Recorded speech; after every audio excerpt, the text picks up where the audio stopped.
Maresca versus Chelsea fans, a dangerous gamble. Enzo Maresca seems to be underestimating the power of the Chelsea supporters if he believes he can win a verbal battle with them. History shows that very few managers have emerged victorious after taking on their own fans, and it's puzzling why Maresca would choose to tread this dangerous path following Chelsea's 2-2 draw with Ipswich. His comments about the environment at Stamford Bridge being to blame for his team falling behind 2-0 against a side that could face relegation have not been well received. Fans, who were already skeptical of Maresca, have taken offense. They see an unpopular manager making excuses rather than taking responsibility, especially when Chelsea sits 14th in the Premier League form table since Christmas and risks missing out on Champions League qualification. Maresca's appointment was a gamble after replacing Mauricio Pochettino last summer. He lacks the experience and credibility to win over fans who have been spoiled by the successes of legendary managers like Carlo Ancelotti, Antonio Conte, Thomas Tuchel, and Jose Mourinho. This is a tough crowd, and it's futile to accuse them of entitlement.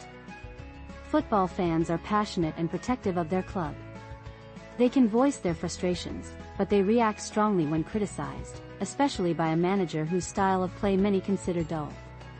Only the most successful managers can afford to challenge the fans.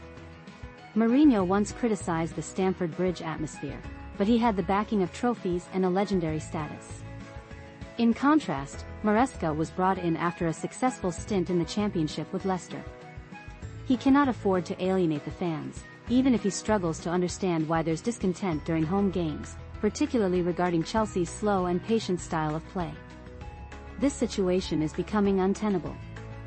Maresca has even turned to Instagram, asking for positivity before matches, yet he has been seen gesturing angrily for more support from fans after moments of tension, like when Marc Cucurella scored against Leicester.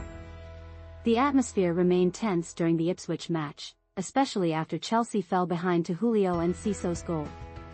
The frustration grew after a shaky goal kick from Robert Sanchez led to a near miss from Ipswich's Jens Kajust. Sanchez, who remains Chelsea's #1 despite his evident struggles, has become a focal point of criticism. His distribution has been shaky, and he has been fortunate that only 5 of his errors have resulted in goals this season. Unfortunately, he has come to symbolize the issues with Maresca's tactics, which many fans find tedious and predictable. As Sanchez prepared for a goal kick after Kajust's attempt, boos echoed from the Matthew Harding stand. This was a clear sign of a system failure. When Sanchez finally opted for a long kick, it was met with ironic cheers, but it backfired as Ipswich quickly capitalized and scored again.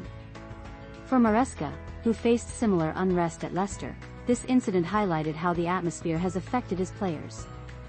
He claimed that playing long doesn't guarantee control, yet he failed to explain why a long goal kick would leave his team vulnerable to a swift counterattack from Ipswich.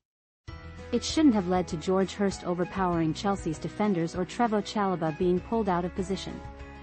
Successful teams are adaptable, able to change their approach as needed. The criticism of Maresca centers on his rigidity.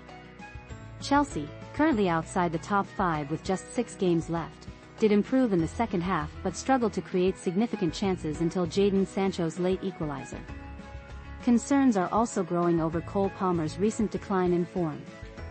This situation has left fans questioning Chelsea's direction under the ownership of Todd Boehly and Clearlake Capital.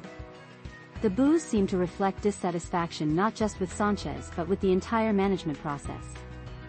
Fans who invest heavily in tickets are baffled as to why over £1 billion spent on signings hasn't translated into better performances. Their frustration is directed at sporting directors Lawrence Stewart and Paul Winstanley for hiring Maresca. However, it's rarely the executives who face the consequences. Stewart and Winstanley have the backing of Bidad Abelai, Clearlake's co-founder and a key figure at Chelsea.